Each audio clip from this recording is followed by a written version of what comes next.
Hi, and welcome to part two of Yarkiss Kariss. Let's continue. We were talking about the just over 87,000 that were on Nar'Karon that didn't want to change, and that were in their own spot that Yes. the Karens graciously made for them. We've covered this before, but let's cover it again. Were they taken all at once in one big ship? No, no. I think there was about, say, between 4 and 6 ships. Right. Yeah, because 87,000 is a lot of people. And they didn't use the light ships. They don't use light ships for transportation. They have special transportation ships, and it's made so everybody is comfortable, and they can all be seated, and they're taken to wherever the destination is, and it was Earth. And they all went willingly, which was really amazing. I didn't know that. They all went willingly. Yes. They knew that they were going to be given no technology, just some food for a while. Yes. Oh, they were given a lot of food. Yes. Yes. Quite many crates, and they were also given food that they could grow. Sure. And you probably find some of the foods of today is foods of the past. Surely, yeah. Never thought about that, but Yeah. surely. And they were intelligent. Of course they were. They knew how to work with food and wood and whatever else. But they did some really silly things.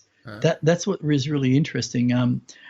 When they started observing, because instantly they started finding a place where they could build things. So they built log cabins and fences and all that type of stuff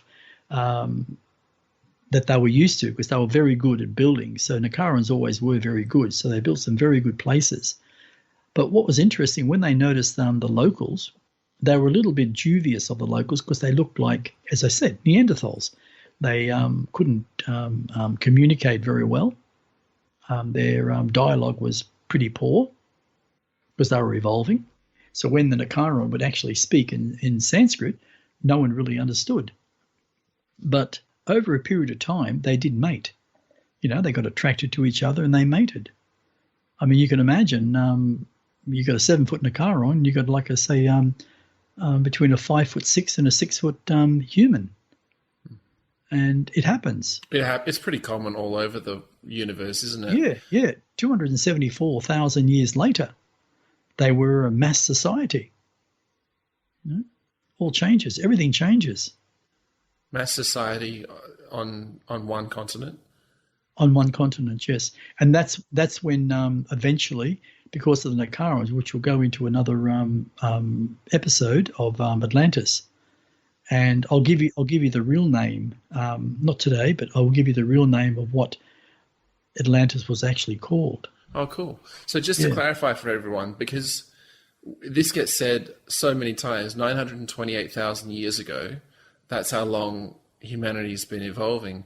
That's said because this is when the 87 plus thousand Nar'Karons were put here to live out their karma on this different planet. And grow beyond what they were. Yeah, they were given the opportunity to grow on another world without the influence of the other Nar'Karons, so they could live the life the way they wanted to. I mean, the Nar'Karons could have just put them through a mass and vaporize the whole lot. But, the Nar'Karons aren't like that. That's their own people, no matter how they look at it. They've been looking at them from the light ships for thousands of years. They That's obviously right. still care. You obviously still care. You're here. Yes. Yeah. I want knowledge that I don't believe many speak about. Many are out there simply to gain knowledge. To gain money out of what they express, and they never really give you the answer anyway. It sounds like they do, but when you really look at it honestly from the heart, it's not. So people are left in the lurch. They go and spend, hundreds, thousands of dollars. And that's where the monetary system stinks. It's not right. And there are worlds out there, Michael, which I think we need to get into about the real essence of how a society can actually exist without any form of monetary value whatsoever. They can't, most people could not comprehend that if we took away all the money, all the cards, all the bank accounts, people would freak out. How are we going to live? Where do we get our food from? Where do we get electricity? Our clothes? Oh my God! How do we look at our Foxtel? How do we look at the media? How do we look at entertainment? Right? What they don't seem to realise, the only thing that's disappeared is money. Well, I mean, I was telling a friend about this just recently, and it was really an entertaining thing to talk about. But I wonder now, right now, if a change was made overnight that we were now a moneyless society, at humans, our people, and the way we are, do you think there'd still be so many that would be very willing to work for work's sake and to help the earth keep running? No, I don't. You don't. So it's not the time for it now. No. I believe the level of understanding in consciousness is not right at this time. I believe down the track, probably more like, say, anything from 9 to about 13,000 years. And I think humanity would be ready then to contemplate the idea. Interesting. Yeah, and I believe it will be a society because the Nar'Karons work very closely with the Doricans, which is what we call the Dragon Society. They work very closely because they've helped them over thousands and thousands of years to eliminate their monetary value and become just like the Nar'Karons, because that's what they chose. Yeah. Nar'Karons would never do that to a world unless that's what they want. Sure. And if they ever wanted to reverse it, they could. It's their free will. But I can tell you now, the Ilias, the Doricans, would never go back because they love it. Mm. They can do any job. Yeah. You apply for it. When it comes up, you can go and do it because there's so many around. And there's abundance. Yeah, everywhere. And the more you do, the more you learn. And the beauty about the Nar'Karons, they have a system where you just put this over your head, and it's all infrared, electronic, and it literally teaches you overnight how to do anything.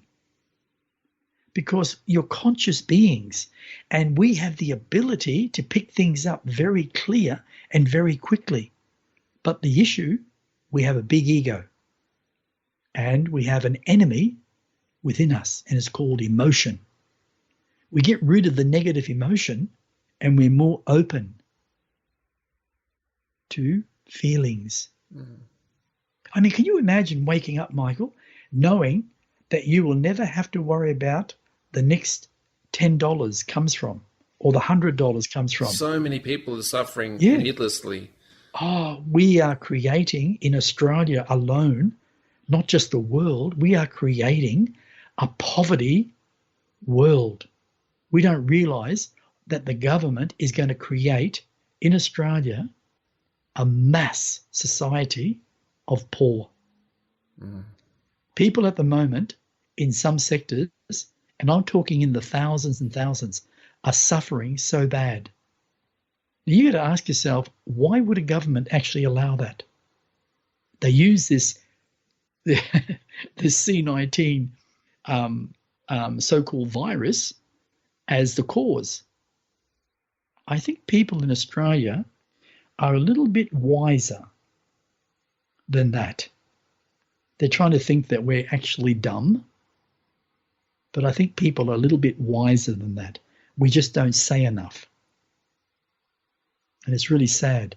But if people could wake up and not actually have to worry about where their next, say, $450 comes from to pay the electricity bill, to pay the car insurance, to pay the car's payments or the petrol, or feed the kids, or feed yourselves, or pay the mortgage, or pay the life insurance, or the food, well, I tell you one thing, we'd have a far better society because it'd be called equality. There'd be no more greed, no more concern about what we have and what we haven't. Because on Nar'Karis and the other worlds, they have everything they want, just no money. Amazing. Yeah. Yeah, Must just feel so abundant. Everything's just there. Everything's easy. yeah. Yeah. I mean, I was thinking like even on Earth, there are so many rich people that are freaking out about money as well. Oh, and most of them suffer really bad diseases. You know that? Very bad emotions, and a lot of them are so unhappy. They have all the money in the world, and yet they're so unhappy. It's like a hoarding thing, Yes, and then it shows up in your body as well. yes, shows up in your body. Like I've read this, like a lack of energy exchange, Hmm. as in like letting money flow, letting energy flow. Yeah. Yeah. Always remember, thoughts are negative and positive. And if you're emotional and you're feeling a low self-worth or a depression or stress, you create negative thoughts, which over time makes you eat bad, which over time produces poor body, no energy, because your body's got nothing to run on. It's got the wrong fuel. It's like if you put water into your tank, the car's not going to run. Oh, Kuntarkis, that was so well said. So instead, if you were to change that, you simply change your thoughts first in order to change how you are? Yes. And Yeah. when you say, I am rich, don't concentrate on, oh, how much do I have now? When you say, I am rich, think about how fortunate you are that you are rich in body, rich in mind, rich in soul, rich in spirit, rich in having a beautiful wife or a beautiful husband and beautiful children. Forget about the monetary things, because when we got the richness within ourselves, the rest follows. It might take a bit of time, but it works because it's teaching us at the same time. It's actually I just had a thought, like similar to how you were saying you think bad and therefore you eat bad and therefore you get unhealthy. Yes, You think good, therefore you make certain better actions towards, say, your wealth or your health or whatever, and therefore the result can come. absolutely. Yeah, cool. Absolutely, Michael. And every time you have a negative thought, remember, you also have a positive thought. You can put in its place. And the more negative thoughts you have, make more positive thoughts. And you'll find the positive will override the negative if you want it to. Hey, Kentakis, if someone's, like, even including me, if someone is having some negative thoughts, and maybe even they're laying in bed and they're having them, and they're like, I don't want to be having these, they could tune in and listen to this, right? Yes, That would be more positive to instead of letting those negative thoughts happen. 100%. Cool. Do you know what I do? I still get negative thoughts. Everyone does.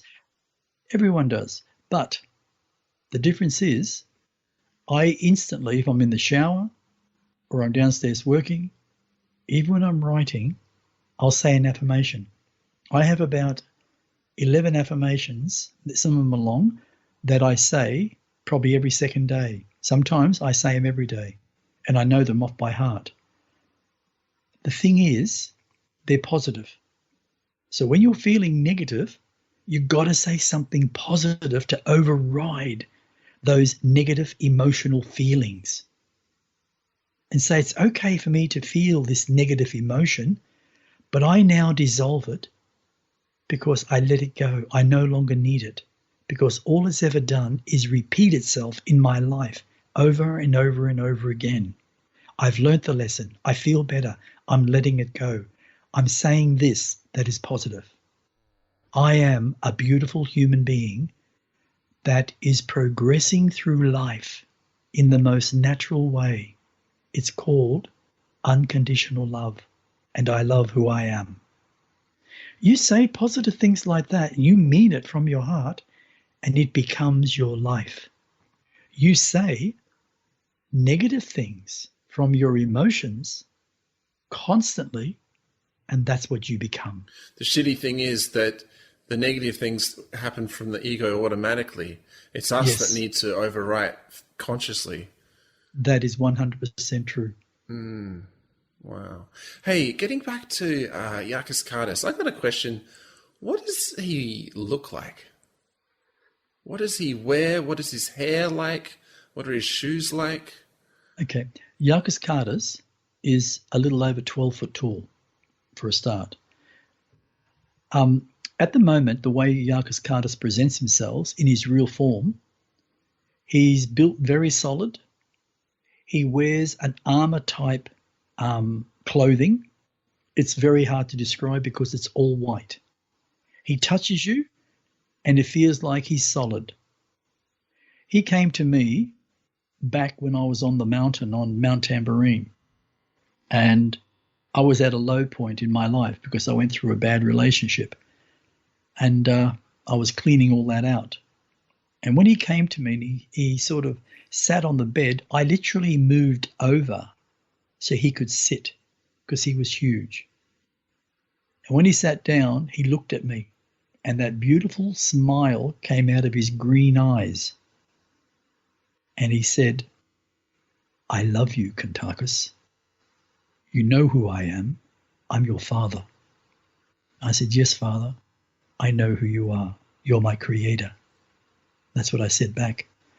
And he put his hands were so huge, and his fingers, like if I took, say, my large middle finger, like sort of thing, it would be like, at least another 7, maybe 8 centimeters in length, and at least 4 or 5 times in diameter. And when he put his fingers on my forehead and touched my forehead, he looked at me and he said, "Everything is an illusion in this vibration. You are creating illusion. Go back to your heart." And he said, in time, in fact, in a very small amount of time, you will come with one that is the same. And you'll discover this. And he looked at me and he said, "I love you." And he stood up, bending down naturally. He turned and he walked straight through the wall. And he was a light, like a pure light. And that's how I've always seen Yarkiss Kariss. So he has like white pants? Everything is white. Everything is like a misty light. What about his hair? His hair is long. It looks like Santa Claus. It actually is long and thick. So you mean like his beard is like Santa Claus? No beard. No beard, but he looks like Santa. Why'd you say he looks like Santa Claus? Because of his long white hair. Long white hair, yeah. Very long, very thick and lush white hair. I remember. Right down. But see, I can't say to you that that's what he looks like 100%. Because that's in a light form, in his dimension. And he can create himself physically, just like I'm learning to do, which is really amazing. So eventually, in probably another, say, maybe 5 billion years, I might be able to do what he does. That's a long way away, isn't it? Actually, to be honest, Michael, I think I'm very lucky and very, very fortunate to have his knowing and his essence, not his genetics, his essence, because I believe in magic so much. And I've had things happen in my life that were magical at different times. Yeah, you've got podcasts of stories and stories. So I wouldn't even want to contemplate how long it would take me. But I know one thing, and I've said this to you in another podcast. I believe once I expire from this human self and I go into the spirit vibration, I think that I'll just carry on to what I'm doing because I know I'll be able to do it. And I know that I'll become a limitless being. So, and everyone, Father, Yarkiss Kariss told me this. He said to me, back on Nar'Karon, he said, all these people in time will enter into a vibration where no longer will have the essence of a physical body, but they'll be able to create one. And they will become magic themselves because that's what evolution is all about. If you don't evolve and become stagnant, you die. You perish. You rot. And that's what happens to a lot of people on this planet. We get to a point of such low self-worth, so depressed, we literally end up talking ourselves into dying. And that's really sad. We really don't understand that we are infinite. But what dies is our physical, yes. And I've heard somebody say to me one time, but why worry about it? When I die, I'll be infinite. I said, no, you're missing the point. All your emotions from all the lives that you have led have got to be dealt with. So when you pass from this life and you don't take any knowledge with you, especially spiritual knowledge, you'll just come back and be the same, and back again, and back again, and back again. I said to this one person, never believe in what you are being told. Never believe what you see on TV. Never believe what someone is preaching to you, unless that being comes from the heart and what they're talking about is not themselves. They're talking about what you can become. Because that's when they speak the truth. Yeah. Because they're passing their experiences to the world, that they have the same ability to become. But it takes discipline and it takes time.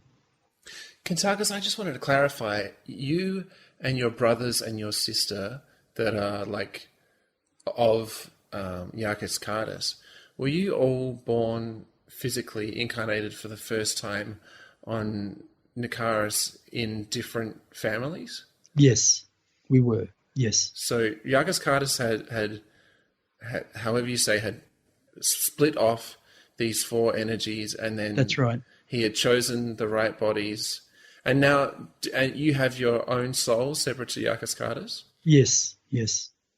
Excellent. Yes. That is evolution within itself. That's what happens. Mm. You know, you end up becoming consciously aware to a point through your own evolution, and you end up developing your own soul. Yes, that's very true. And the original recipient knows this and allows this because they love you. It's part of evolution. Wow. We spoke about the 87,000 that were placed here, and they were happy about that to be placed here on Earth, and they mixed with the Neanderthals. That's correct. And like, it was really just the Neanderthals and them, the Nar'Karons, right? That is true. Yeah, and so the Neanderthals were obviously black. That's true. And but they weren't totally black, no. There were other ones, and more by the oceans and places like that actually had blondish hair. Okay. And lighter skin? And lighter skin, yes. Interesting. Yeah, and you've said this to me, that every single human on Earth has between 1 to 50% Nar'Karon genetics in them. That is 100% truth, yes. Every single human. Every single human. Yeah, even the different native, like the tribes that are kept away wherever else, all them. There's been a mixing up of these two races. Yeah, if we look at the current moment in reality now, you'll find, because we're so diverse in our moving around the planet, there are people marrying, Chinese and Africans and Asians and whoever else, right? So the genetics are all mixed. So every single human has some Nar'Karon within their genetic form, their genetic structure. And that can come out stronger or weaker. It just depends. The problem is we don't know this because it's never explained to us, but we need to dissolve our anger, our past, and especially our ego by dealing with our emotions. And eventually, we will no longer have emotion because there'll be no reason for it. But that's thousands and thousands of years down the track. So we were talking about Yarkiss Kariss. You have explained how, for the reason that you call him your father. Yes. And of course you had a physical father and mother here on this earth for what Roman did, and then you came into his body just before his 18th birthday. That is correct. And also now we know why you keep saying humans for 928,000 years. I trust that's been explained again. Yeah. Yes. Yes, it has. Yes. And Yarkiss Kariss, how do you feel when you realize he's, when he's in your presence? How do you feel? Like he must like emanates these vibrations of high frequency energy, right? What you feel, that's what I feel anyway. I feel complete balance, and I feel unconditional love in the most purest form. Wow. And it's one of the roads that I would like to take, to be able to feel that type of love from my own beingness. And that's evolution. That's where we all have to go. Kuntarkis, have you got any final words about Yarkiss Kariss? I love him. That's all I can say is, brother, my other brother, his sister, we love him for what he is and what he has done and what he has given. He has given, like each of us, a very, very powerful gift. And I've utilized that gift when I was in a Nar'Karon, probably hundreds of thousands of times. And it took me, honestly, nearly 1 million years to develop it. I'm sorry, right now I don't remember. What was your specific gift that he gave you? Magic. Oh, magic. Oh, wow. Yes. Like him, where he could create from living energy. And he said living energy, creating magic from living energy, is the totality of the universe, because that's how the universe is created, through magic. Wow. Well, yes, it's thought consciousness, but it's still magic. So magic is real. It does exist. Not like what you see on films. In my first book called The Dream Assassin, Volume 1, there's a lot of magic in there that has never been created in any movie. And it opens up worlds and ideas of the possibilities, what can be achieved. And it brings entertainment as well as knowledge. And that's what's important. Sure. What the possibilities is a huge part of the entertainment. It was for me. Absolutely. And the knowledge and what's possible with this real magic. Yeah. Oh, well, then you'll love Volume 2. Good. Yeah. Well, thank you so much, Kuntarkis. You are very, very welcome. One little message. Remember, the mind is your gift to imagination. The human brain is your logic to conditioning, which holds you back from evolving. Awesome. Thank you. Well, thank you so much for listening. If you'd like to send us a question, if you have a request or a suggestion or feedback, please just email kuntarkis@gmail.com. And you can find Kuntarkis' website. It's etcconsciousness.com if you'd like to find out more about him or his books. So for now, I'd say thanks for listening. My name is Michael Yon, and stay tuned for the next one.